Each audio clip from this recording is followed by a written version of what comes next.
बिस्मिल्लाहिर्रहमानिर्रहीम। अस्सलाम वालेकुम डियर स्टूडेंट्स। आज हम चैप्टर नंबर 4 मालिक्यूल्स की साख्त के मुख्तसर मश्की सवालात करेंगे। अच्छा स्टूडेंट्स, फर्स्ट क्वेश्चन है। अच्छा स्टूडेंट्स, आपको एक बात बता दूं कि ये जो ऑलमोस्ट ये काफ़ी ज़्यादा क्वेश्चंस हैं जिनके कंसेप्ट जो हैं वो खुद तशख़ीसी सरगर्मियों के शॉर्ट क्वेश्चन से रिलेटेड हैं। ठीक है, तो अगर आपने चैप्टर नंबर 4 की खुद तशख़ीसी सरगर्मियाँ सारी की हैं तो ये वाले क्वेश्चन भी उन्हीं कंसेप्ट से ताल्लुक़ रखते हैं। ठीक है, अच्छा तो फर्स्ट क्वेश्चन है कि एटम्स आपस में क्यों रिएक्ट करते हैं। ये एक यूनिवर्सल असूल है कि हर चीज़ ज़्यादा से ज़्यादा मुस्तहकम यानी स्टेबल होने पर माइल होती है। तो हर चीज़ की यही कोशिश होती है कि मैं स्टेबल यानी मुस्तहकम हो जाऊँ। एटम्स मुस्तहकम होने और करीब तरीन नोबल गैसेस जैसी इलेक्ट्रॉनिक कन्फिग्रेशन हासिल करने के लिए रिएक्ट करते हैं। तो एटम्स भी चाहते हैं कि हम भी मुस्तहकम हो जाएं और करीब तरीन नोबल गैसेज जैसी इलेक्ट्रॉनिक कन्फिग्रेशन हासिल कर लें, क्योंकि जो नोबल गैसेज होती हैं वो भी मुस्तहकम होती हैं। तो बाकी एटम्स की भी कोशिश होती हैं कि हम भी नोबल गैसेज जैसी इलेक्ट्रॉनिक कन्फिग्रेशन हासिल करके मुस्तहकम हो जाए। तो इस वजह से स्टूडेंट्स ये रिएक्ट करते हैं। अच्छा नेक्स्ट सेकंड क्वेश्चन है, एक इलेक्ट्रोनेगेटिव और एक इलेक्ट्रोपॉजिटिव एटम के दरमियान बनने वाला बॉन्ड आयोनिक क्यों होता है। यानी कि अगर हमारे पास दो एटम्स हैं, एक इलेक्ट्रोनेगेटिव है और एक इलेक्ट्रोपॉजिटिव है, तो जो बॉन्ड बनता है वो आयोनिक बॉन्ड बनता है। तो वो आयोनिक बॉन्ड क्यों बनता है, तो इसका आंसर देखते हैं स्टूडेंट्स। तो एक इलेक्ट्रोपॉजिटिव एटम इलेक्ट्रॉन्स देने की सलाहियत रखता है, मसलन सोडियम है जैसे। अच्छा स्टूडेंट्स, आप देखें ये इलेक्ट्रोपॉजिटिव है, ये क्यों? क्योंकि ये इलेक्ट्रॉन खारिज करके, इलेक्ट्रॉन लूज करके पॉजिटिव आयन यानी कि कैटायन बन जाता है। तो इस वजह से हम इसको इलेक्ट्रोपॉजिटिव बोलते हैं। तो इलेक्ट्रोपॉजिटिव एटम इलेक्ट्रॉन्स देने की सलाहियत रखता है, ठीक है। जबकि एक इलेक्ट्रोनेगेटिव एटम इलेक्ट्रॉन्स कबूल करने का रुझान रखता है, मसलन क्लोरीन है। तो जो क्लोरीन है ये एक इलेक्ट्रॉन को कबूल करके Cl नेगेटिव आयन बन जाएगा, क्लोराइड आयन बन जाएगा। तो इसने इलेक्ट्रॉन कबूल किया और नेगेटिव आयन बन गया, इस वजह से इसको इलेक्ट्रोनेगेटिव एटम कहते हैं। सो यहाँ से स्टूडेंट्स हमें दो बातें पता चलें कि जो इलेक्ट्रोपॉजिटिव हैं वो इलेक्ट्रॉन्स खारिज करते हैं और जो इलेक्ट्रोनेगेटिव एटम्स होते हैं वो इलेक्ट्रॉन्स हासिल करते हैं। चलें, इन्होंने खारिज और हासिल भी कर लिए। ये दोनों एटम्स इलेक्ट्रॉन्स के अखराज और हसूल से मुखालिफ चार्ज रखने वाले आयंस बन जाते हैं। तो जी हाँ स्टूडेंट्स, यहाँ पर आप देख सकते हैं कि ये जो इलेक्ट्रोपॉजिटिव था ये पॉजिटिव आयन बन गया, जो इलेक्ट्रोनेगेटिव था ये नेगेटिव आयन बन जाएगा। तो मुखालिफ चार्ज वाले आयंस बन गए। ये दोनों आयंस इलेक्ट्रोस्टैटिक फोर्स की अट्रैक्शन के सबब बाहम मिलकर खुद को मुस्तहकम बना लेते हैं। जी हाँ स्टूडेंट्स, तो ये पॉजिटिव आयन बना था और ये नेगेटिव आयन बना था। तो ये दोनों अब एक दूसरे को अट्रैक्ट करेंगे, क्योंकि ऑपोजिट चार्जेस या मुखालिफ चार्जेस जो होते हैं वो एक दूसरे को कशिश करते हैं। तो ये आपस में मिलेंगे मुस्तहकम होने के लिए और NaCl बना लेंगे। ठीक है, अब ये तो चलें सारा हमने पता चल गया कि इलेक्ट्रोपॉजिटिव क्या काम करता है और इलेक्ट्रोनेगेटिव क्या करता है, और फिर जो आयंस बनते हैं वो किस तरह से मिलते हैं, जो मुखालिफ चार्ज रखने वाले आयंस बनते हैं। अच्छा, अब ये भी हमने बताना है ना स्टूडेंट्स कि ये आयनिक बॉन्ड क्यों है। तो क्योंकि ये बॉन्ड इलेक्ट्रॉन्स की मुंतकली से बनता है, इसलिए ये आयनिक बॉन्ड होता है। तो स्टूडेंट्स देखें, आयनिक बॉन्ड की आपने तारीफ पढ़ी होगी। तो आयनिक बॉन्ड की तारीफ ही यही है कि जो ऐसा बॉन्ड है जो एक एटम से दूसरे एटम में इलेक्ट्रॉन्स की मुकम्मल मुंतकली से बने। ठीक है, तो यहां पर अब इलेक्ट्रॉन्स की मुंतकली किस तरह से हुई देखिएगा जरा। इस सोडियम ने एक इलेक्ट्रॉन को लूज किया, क्लोरीन ने उसी एक इलेक्ट्रॉन को कबूल कर लिया। तो इलेक्ट्रॉन्स की मुंतकली हो गई ना, सोडियम से इलेक्ट्रॉन क्लोरीन में आ गया और ये मुखालिफ चार्ज बन गए और इन्होंने आपस में कशिश करके मिलकर ये सोडियम क्लोराइड बना दिया, नमक जो हम खाते हैं। ठीक है, अच्छा नेक्स्ट थर्ड क्वेश्चन की तरफ चलते हैं। अच्छा स्टूडेंट्स, ये थर्ड क्वेश्चन है कि आयनिक कंपाउंड्स ठोस होते हैं, वजाहत करें। तो हमने वजाहत करनी है कि क्यों ठोस होते हैं, सॉलिड्स होते हैं। तो चूंकि आयनिक कंपाउंड्स पॉजिटिव और नेगेटिव आयंस से मिलकर बनते हैं, जैसे ऊपर हमने देखा किस तरह से पॉजिटिव और नेगेटिव आयंस मिले थे तो आयनिक बॉन्ड बना था, और मुखालिफ चार्ज के हामिल ये आयंस ताकतवर इलेक्ट्रोस्टैटिक फोर्स के जरिए ठोस की शक्ल में बाहम जुड़े रहते हैं। तो चलिए देखें स्टूडेंट्स, हमें पता चल गया कि मुखालिफ चार्जेस होते हैं, पॉजिटिव और नेगेटिव चार्जेस मुखालिफ ही होते हैं। तो ये एक दूसरे को बड़ी अट्रैक्शन से कशिश करते हैं, बड़ी फोर्स से अट्रैक्ट करते हैं। तो ये बाहम जुड़ जाते हैं, ठीक है, बाहम जुड़े रहते हैं और आज़ादाना हरकत नहीं करते, यानी कि एक दूसरे में फंस जाते हैं। आज़ाद ये घूम फिर नहीं सकते, आज़ाद हरकत नहीं कर सकते। तो ये जो जुड़ जाते हैं, अब हरकत आगे नहीं कर सकते, तो वो ठोस की ही मिसाल होती है। कोई भी ठोस है तो उसके एटम्स या मॉलिक्यूल्स या आयंस जो हैं वो जुड़े हुए होते हैं और आज़ादाना घूम फिर नहीं सकते, आज़ादाना हरकत नहीं कर सकते। ठीक है, तो आयनिक कंपाउंड्स भी चूंकि इनमें आयंस होते हैं और वो पॉजिटिव और नेगेटिव आयंस होते हैं, मुखालिफ चार्ज रखते हैं, तो वो एक दूसरे को अट्रैक्ट करके एक दूसरे के साथ जुड़े रहते हैं और आज़ादाना हरकत नहीं करते। मसलन अब सोडियम क्लोराइड का यहाँ पर एक स्ट्रक्चर आपको दिखाया गया है, इसको ज़रा देखिएगा। तो ये सोडियम क्लोराइड के क्रिस्टल्स हैं, ठीक है। तो यहाँ पर देखें, ये जो छोटा आयन है ये सोडियम आयन है और ये जो बड़ा है इस फिगर में ये क्लोराइड आयन है, नेगेटिव।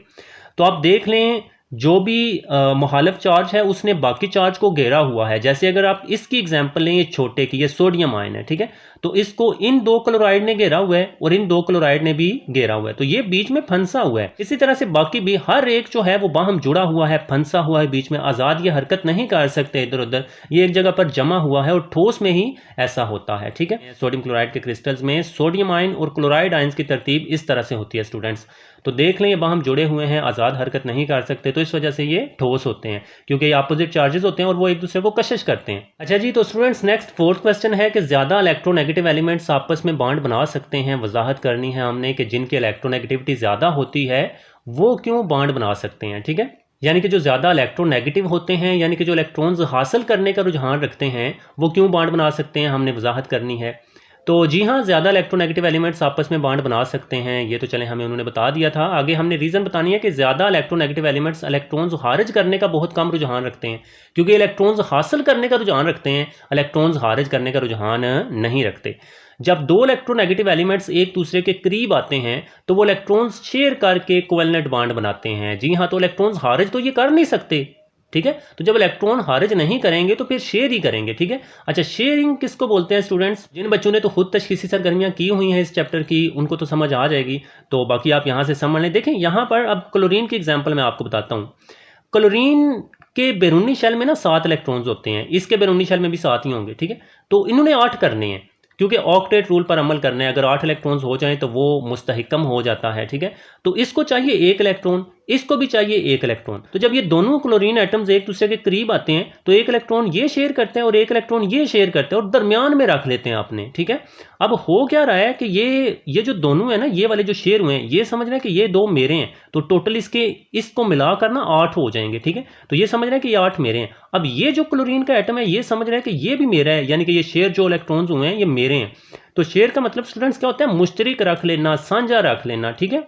तो इस तरह से ये मुश्तरिक रख लेते हैं, तो इस वजह से ये समझता है कि मेरे 8 हो गए हैं, ये समझ रहे हैं कि मेरे 8 हो गए, तो ये इन्होंने शेयर कर लिए, ठीक है। इलेक्ट्रॉन्स दिए नहीं है, खारिज नहीं किए। यहाँ पर ये बात याद रखनी है कि जो ज़्यादा इलेक्ट्रोनेगेटिव एलिमेंट्स हैं वो इलेक्ट्रॉन्स को खारिज नहीं कर सकते, तो वो इलेक्ट्रॉन्स को शेयर करके कोवेलेंट बॉन्ड बनाते हैं। और हमने फर्दर ये भी बता दिया कि ये कोवेलेंट बॉन्ड बनाते हैं जो ज़्यादा इलेक्ट्रोनेगेटिव एलिमेंट्स हैं। अब कोवेलेंट बॉन्ड का आपको पता है कि इलेक्ट्रॉन्स की शेयरिंग इसमें होती है, ठीक है। इसी तरह से ऑक्सीजन एटम है, तो इसके बैरूनी शेल में 6 इलेक्ट्रॉन्स होते हैं, इसके भी बैरूनी शेल में 6 हैं। इसको पूरा करने के लिए अब 2 इलेक्ट्रॉन चाहिए, इसको भी 2 इलेक्ट्रॉन चाहिए, तो ये 2 इलेक्ट्रॉन जो हैं वो शेयर कर लिए जाते हैं। तो अब ये जो शेयर हुए हैं 4 इलेक्ट्रॉन्स, ये समझ रहे हैं कि ये 4 मेरे हैं, ये 4 तो हैं ही इसके, तो मेरे 8 हो गए।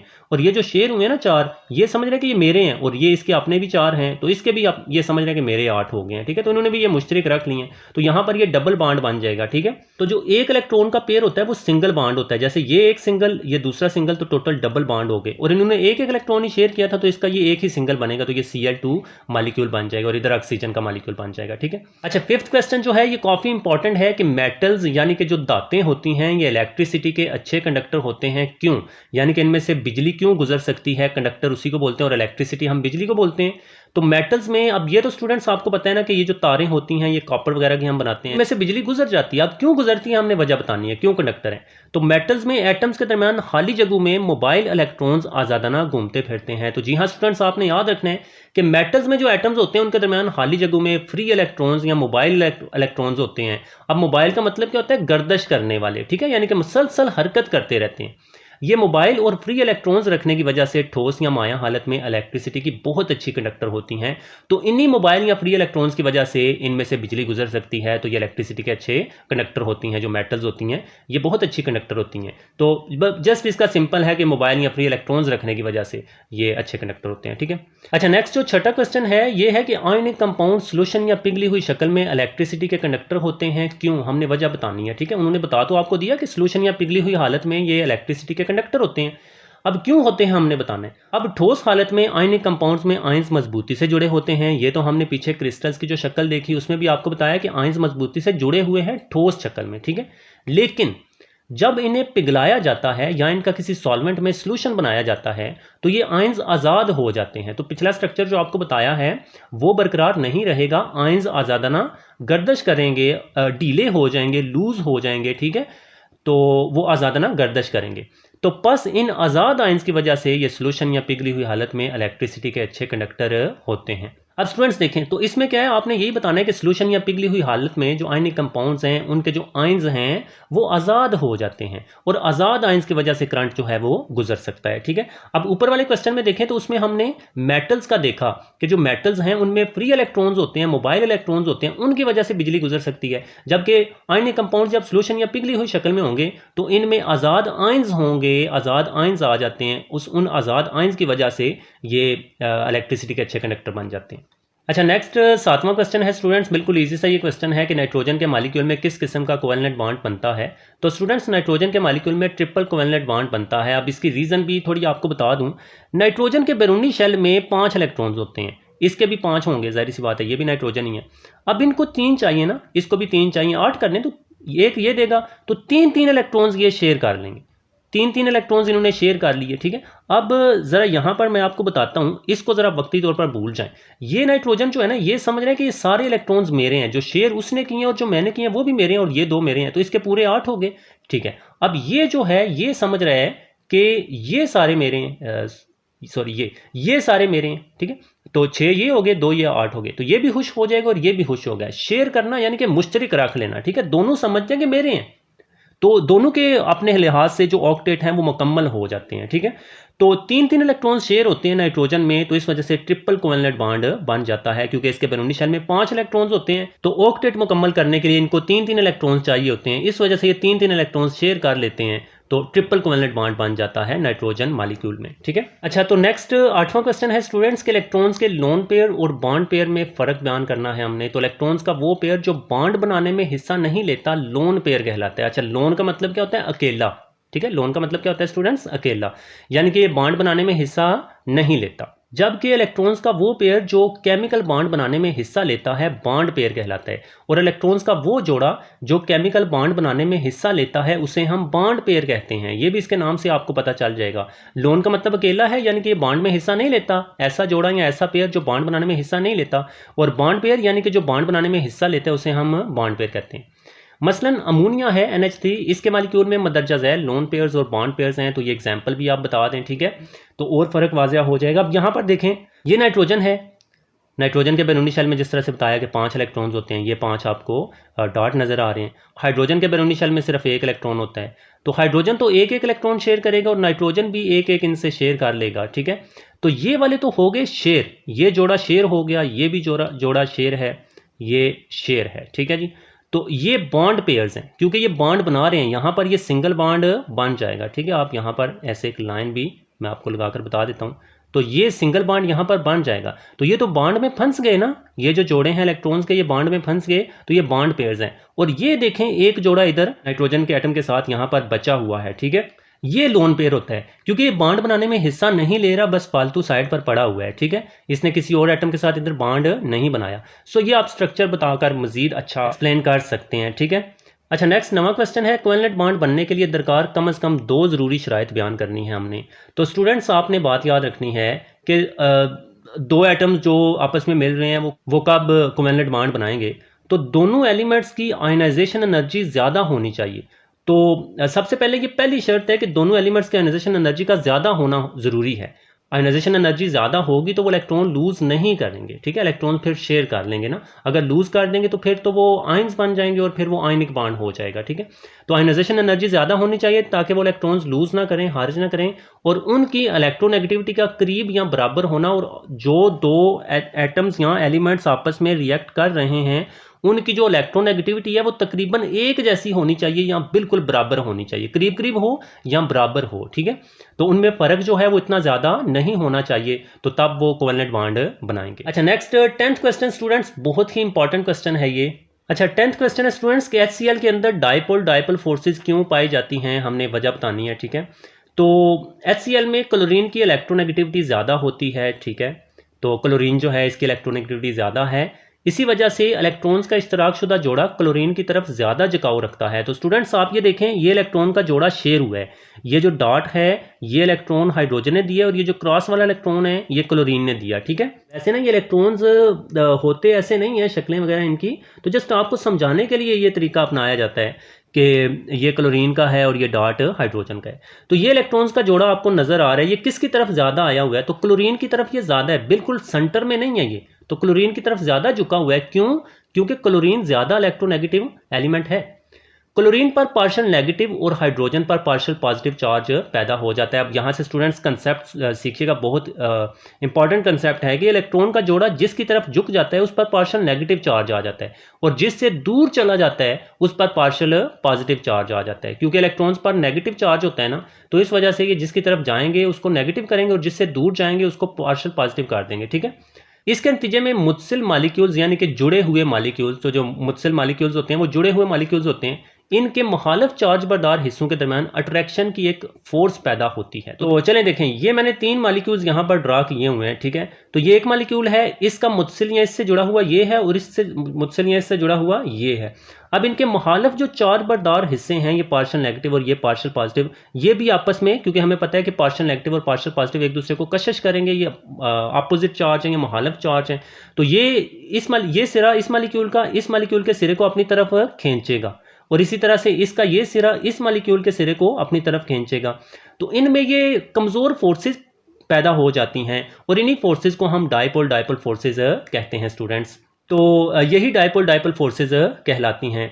तो ये इसका स्टूडेंट्स आंसर है। यहाँ पर अगेन मैं आपको बता देता हूँ कि HCl में जो क्लोरीन है वो ज़्यादा इलेक्ट्रोनेगेटिव है, इलेक्ट्रॉन्स का जो शेयर जोड़ा है या इश्तराक शुदा जोड़ा है वो क्लोरीन की तरफ ज़्यादा झुकेगा, क्लोरीन पार्शियल नेगेटिव हो जाएगा, हाइड्रोजन पार्शियल पॉजिटिव हो जाएगा। फिर ये जो मुत्सिल मालिक्यूल्स हैं वो एक दूसरे के अपोजिट या मुखालिफ चार्ज बरदार हिस्सों को अपनी तरफ खींचेंगे, इस तरह ये डायपोल फोर्सेज पैदा हो जाएंगे स्टूडेंट्स। तो ये सारा कंसेप्ट बहुत इंपॉर्टेंट है, ये आपने अच्छी तरह से याद करना है। ठीक है, कोई मुश्किल भी नहीं है, बस कंसेप्ट आपने लाजमी क्लियर करने हैं। ठीक है, अच्छा, तो नेक्स्ट क्वेश्चन है स्टूडेंट्स 11th के ट्रिपल कोवेलेंट बॉन्ड क्या होता है, मिसाल से वजाहत करनी है हमने। तो ये पीछे भी हमने देखा, ये नाइट्रोजन के मालिक्यूल में ट्रिपल कोवेलेंट बॉन्ड पाया जाता है। तो जब बॉन्ड बनाने वाला हर एटम 3 इलेक्ट्रॉन्स फ्रार्म करता है, तो यहाँ पर देख लें कि इस नाइट्रोजन ने भी 3 इलेक्ट्रॉन्स शेयर किए और इसने भी 3 इलेक्ट्रॉन्स फ्राहम किए या शेयर किए। तो बॉन्ड बनने के अमल में 3 बॉन्ड पेयर्स हिस्सा लेते हैं। तो देख लें जोड़े कितने हो गए, 3 जोड़े हो गए ना, ये ऊपर वाला पहला जोड़ा, ये दूसरा जोड़ा और ये तीसरा जोड़ा। टोटल 6 इलेक्ट्रॉन्स होते हैं ट्रिपल कोवेलेंट बॉन्ड में जो बॉन्ड में हिस्सा लेते हैं, और पेयर वो 3 बनते हैं, जोड़ा है ना। ठीक है, इस बॉन्ड को ट्रिपल कोवेलेंट बॉन्ड कहते हैं। ट्रिपल कोवेलेंट बॉन्ड को 3 छोटी लाइनों से जाहिर किया जाता है। मसलन नाइट्रोजन जो गैस है इसके मॉलिक्यूल में ट्रिपल कोवेलेंट बॉन्ड पाया जाता है। तो यहाँ पर आप देख सकते हैं, ये एग्जांपल भी नीचे आप लिख सकते हैं। ठीक है, क्योंकि हमने मिसाल से वजाहत करना है तो ये हमने मिसाल भी लाजमी इसमें लिखनी है। ठीक है, तो ओके स्टूडेंट्स, कोई मुश्किल नहीं है। ट्रिपल कोवेलेंट बॉन्ड में हर एटम 3 इलेक्ट्रॉन्स फ्रार्म करता है, तो 3 बॉन्ड पेयर्स बनते हैं। तो इस बॉन्ड को ट्रिपल कोवेलेंट बॉन्ड कहते हैं और इसको 3 छोटी लाइनों से हम जाहिर करते हैं। अच्छा, तो नेक्स्ट स्टूडेंट्स 12वां क्वेश्चन है, ये बहुत ही इंपॉर्टेंट क्वेश्चन है कि पोलर और नॉन पोलर कोवेलेंट बॉन्ड के दरमियान क्या फ़र्क है, और ये भी समझने वाला क्वेश्चन है। ठीक है, दोनों की वजाहत के लिए हमने एक मिसाल भी देनी है। तो इस तरह से आप कॉलम बना लें, तो पोलर किधर लिख लेते हैं, नॉन पोलर किधर लिख लें। अच्छा, पोलर कोवेलेंट बॉन्ड, जब 2 कोवेलेंट बॉन्ड बनाने वाले एटम्स मुख्तलिफ हों, यानी कि वो एक जैसे नहीं होने चाहिए, मुख्तलिफ होने चाहिए, तो उनकी इलेक्ट्रोनेगेटिविटी में फ़र्क होता है। जाहिर सी बात है, फिर एक की ज़्यादा एक दूसरे की कम होगी, अपोजिट भी हो सकता है। ठीक है, इसी तरह से नॉन पोलर की भी साथ में पढ़ते जाते हैं ताकि एक साथ ही आपको इनमें फ़र्क पता चलता जाए। अच्छा, नॉन पोलर में क्या होता है, जब कोवेलेंट बॉन्ड 2 एक जैसे एटम्स के दरमियान तश्कील पाए तो बॉन्ड पेयर इलेक्ट्रॉन्स का जोड़ा। अच्छा, यहाँ पर हमें क्या पता चला कि नॉन पोलर में जो दोनों एटम्स होते हैं वो एक जैसे होते हैं, यानी कि वो एक ही एलिमेंट के एटम्स होते हैं, एक जैसे होते हैं, वो मुख्तलिफ नहीं होते, और इसमें मुख्तलिफ होते हैं। ठीक है, अच्छा, अब यहाँ होता क्या है, जिसकी वजह से इन एटम्स के दरमियान बॉन्ड पेयर की अट्रैक्शन गैर मुसावी होती है, इससे बॉन्ड में पोलैरिटी पैदा हो जाती है, जिसकी वजह से इसे पोलर कोवेलेंट बॉन्ड कहा जाता है। तो अब स्टूडेंट्स ज़रा देखें कि इसमें जो दोनों एटम्स हैं वो मुख्तलिफ किस्म के होते हैं, एक ज़्यादा इलेक्ट्रोनेगेटिव होगा और एक कम इलेक्ट्रोनेगेटिव होगा। तो इलेक्ट्रॉन्स की जो शेयरिंग है वो गैर मुसावी होगी। ठीक है, नीचे एग्जाम्पल से भी मैं आपको समझाता हूँ।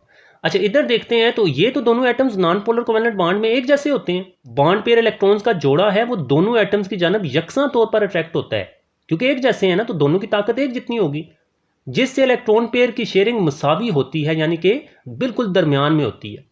ऐसा bond non polar covalent bond कहलाता है। चलें, अब यहाँ पर ज़रा फ़र्क देखें, मिसालों से आपको ना अच्छी तरह से समझ आती है। ठीक है, तो मिसालें आपने लाजमी करनी है, मिसालें आपके कंसेप्ट क्लियर करती हैं। ठीक है, अब यहाँ पर देखें, हाइड्रोजन और क्लोरीन, ये पोलर की एग्जाम्पल है, इनके दरमियान पोलर कोवेलेंट बॉन्ड बनता है। तो क्यों बनता है? क्योंकि हाइड्रोजन और क्लोरीन मुख्तलिफ किस्म के एटम्स हैं। क्लोरीन की इलेक्ट्रोनेगेटिविटी ज़्यादा है, हाइड्रोजन की कम है, तो ये जो जोड़ा शेयर हुआ है ये क्लोरीन की तरफ ज़्यादा झुकाव रखेगा, तो एक पर पार्शियल नेगेटिव और दूसरे पर पार्शियल पॉजिटिव बन जाएगा। तो इन्हीं को हम पोल्स कहते हैं, याद रखें यही पोल्स होते हैं। ये जो पार्शियल पॉजिटिव पोल बन गया, पार्शियल नेगेटिव पोल बन गया, तो यही पोल्स हैं। तो इस वजह से ये पोलर कोवेलेंट बॉन्ड होता है। तो पोलर कोवेलेंट बॉन्ड में ये पोल्स बनते हैं पार्शियल पॉजिटिव और पार्शियल नेगेटिव के, या पोलैरिटी पैदा हो जाती है, इसको हम पोलैरिटी भी बोलते हैं। इस वजह से इसको पोलर कोवेलेंट बॉन्ड कहते हैं। जबकि अगर नॉन पोलर की तरफ आए तो इसमें हमें ये पता चला कि दोनों एटम्स एक जैसे होने चाहिए। तो हाइड्रोजन है H2 मॉलिक्यूल, इसमें नॉन पोलर कोवेलेंट बॉन्ड पाया जाता है क्योंकि दोनों एटम्स HH यानी कि हाइड्रोजन के हैं, एक जैसे हैं ना। तो ये जो इलेक्ट्रॉन्स का पेयर शेयर करेंगे ये बिल्कुल दरमियान में होगा, किसी एक एटम की तरफ झुकेगा ये नहीं, तो बिल्कुल दरमियान में है। तो कोई पार्शियल पॉजिटिव और कोई पार्शियल नेगेटिव यहां पर नहीं बनेगा, तो यहां पर पोल्स नहीं बने, इस वजह से ये नॉन पोलर है। तो ओके स्टूडेंट्स, इस कंसेप्ट को क्लियर करें, ये बहुत ही इंपॉर्टेंट कंसेप्ट है, बिल्कुल आसान है, कोई मुश्किल नहीं है, ठीक है। आप इस तरह से भी याद रख सकते हैं कि ये जो इलेक्ट्रॉन्स का पेयर शेयर हुआ है, जितनी ताकत से इसको ये हाइड्रोजन खींच रहा है अपनी तरफ, उतनी ही ताकत से ये हाइड्रोजन भी खींच रहा है, तो ये बिल्कुल दरमियान में आ जाएगा, किसी एक की तरफ झुकेगा नहीं। तो कोई पोल्स पैदा नहीं होंगे पार्शियल पॉजिटिव और पार्शियल नेगेटिव के, इस वजह से ये नॉन पोलर है, क्योंकि दोनों एटम्स एक जैसे हैं। अच्छा, नेक्स्ट 13वां क्वेश्चन है स्टूडेंट्स के एक कोवेलेंट बॉन्ड पोलर क्यों बन जाता है। तो वही ऊपर वाली बात है जो ऊपर आपने पढ़ी है, बस वही यहाँ पर लिखेंगे, ठीक है, और कोई नई बात नहीं है इसमें। ये पोलर वाला जो ऊपर पड़ा है वही है।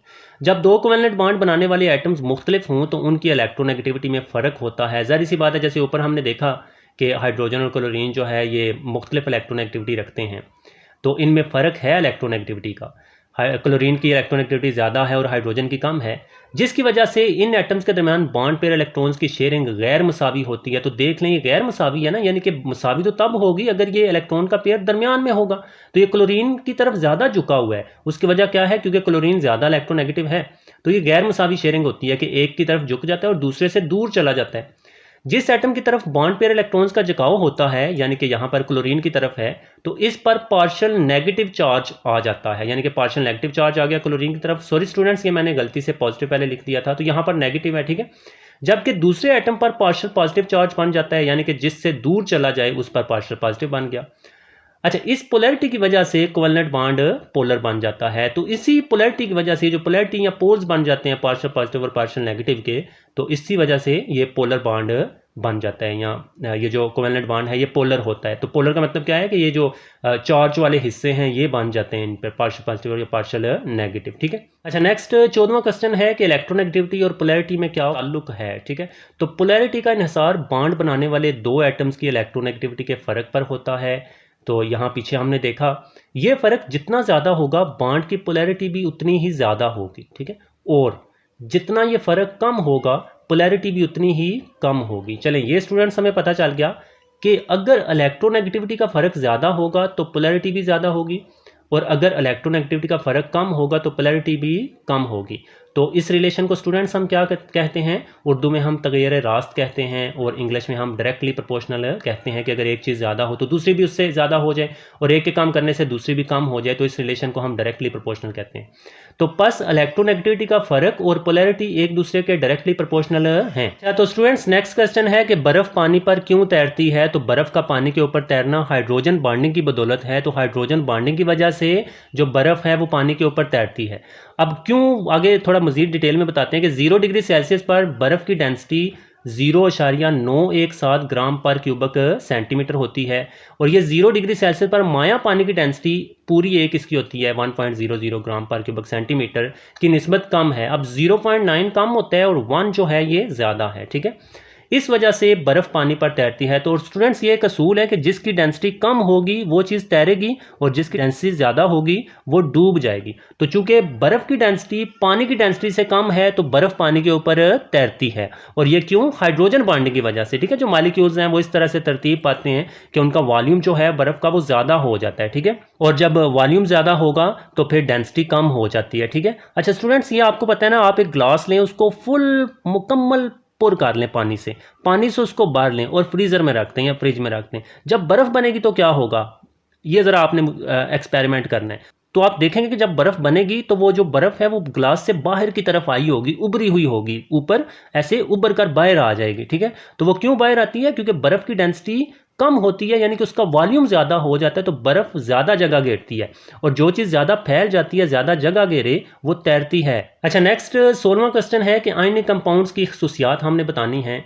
तो दर्ज झैल खसूसियात हैं। तो आयनिक कंपाउंड ज़्यादातर क्रिस्टलाइन ठोस होते हैं। हमने पीछे देखा कि ये ठोस होते हैं, क्रिस्टल्स की शक्ल में होते हैं। ठोस हालत में आयनिक कंपाउंड्स की इलेक्ट्रिकल कंडक्टेंस ना होने के बराबर होती हैं, यानी कि ठोस हालत में इनमें से बिजली नहीं गुजर सकती, हमने देखा। लेकिन सॉल्यूशन की शक्ल में या पिघली हुई हालत में ये इलेक्ट्रिसिटी के अच्छे कंडक्टर हो जाते हैं। अच्छा, यहाँ पर दो नुक्ते हैं, सॉरी। अच्छा, तो ये हमने पीछे भी देखा कि जब हम इनको पिघलाते हैं या सॉल्यूशन की शक्ल में इनको लेकर जाते हैं, तो जो आयंस हैं वो आज़ाद हो जाते हैं। इस वजह से, वो आयंस की वजह से करंट जो है वो गुजर सकता है, तो ये इलेक्ट्रिसिटी के अच्छे कंडक्टर बन जाते हैं। अच्छा, लास्ट इसकी प्रॉपर्टी या खसूसियत आपने याद रखनी है कि आयनिक कंपाउंड्स के मेल्टिंग पॉइंट और बॉइलिंग पॉइंट बहुत ज़्यादा होते हैं। ठीक है, तो स्टूडेंट्स आपने याद रखने, जो आयनिक कंपाउंड्स हैं ये आसानी से हम पिघला इनको नहीं सकते, बहुत ज़्यादा मेल्टिंग और बॉइलिंग पॉइंट्स होते हैं। नमक ही आप देख लें, नमक को कभी आपने पिघला हुआ नहीं देखा। अच्छा, नेक्स्ट 17वां क्वेश्चन भी खसूसियात के रिलेटेड ही है। इसमें भी हमने खसूसियात ही बतानी है, लेकिन इसमें हमने कोवेलेंट कंपाउंड्स की खसूसियात बतानी है। तो कोवेलेंट कंपाउंड्स में कौन सी खसूसियात पाई जाती हैं?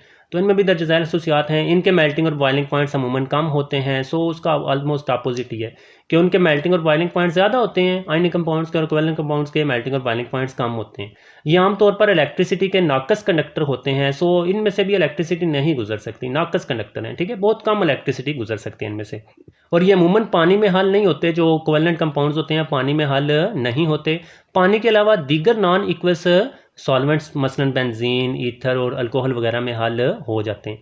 तो दीगर जो नॉन इक्वस सॉल्यूशंस होते हैं या सॉल्वेंट्स होते हैं उनमें ये हल हो जाते हैं, लेकिन पानी में हल नहीं होते। और ये जो इक्वस का लफ्ज़ है ना, ये हम पानी के लिए यूज़ करते हैं। तो ये नॉन इक्वस है, यानी कि पानी के अलावा बेंजीन, ईथर और अल्कोहल वगैरह में ये हल हो जाते हैं। ठीक है, और ये बेसिकली वो चीज़ें होती हैं नॉन इक्वस जो पानी में हल नहीं होती। तो जो चीज़ पानी में हल नहीं होगी, कोवेलेंट कंपाउंड्स उसमें हल हो जाएगा, लेकिन कोवेलेंट कंपाउंड पानी में हल नहीं होगा।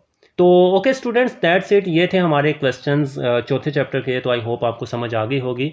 मिलते हैं आपसे नेक्स्ट वीडियो में, तब तक के लिए अपना बहुत ज़्यादा ख्याल रखिएगा, दुआओं में याद रखिएगा, और प्लीज़ स्टूडेंट्स चैनल को सब्सक्राइब और लाइक ज़रूर कीजिएगा। Thank you.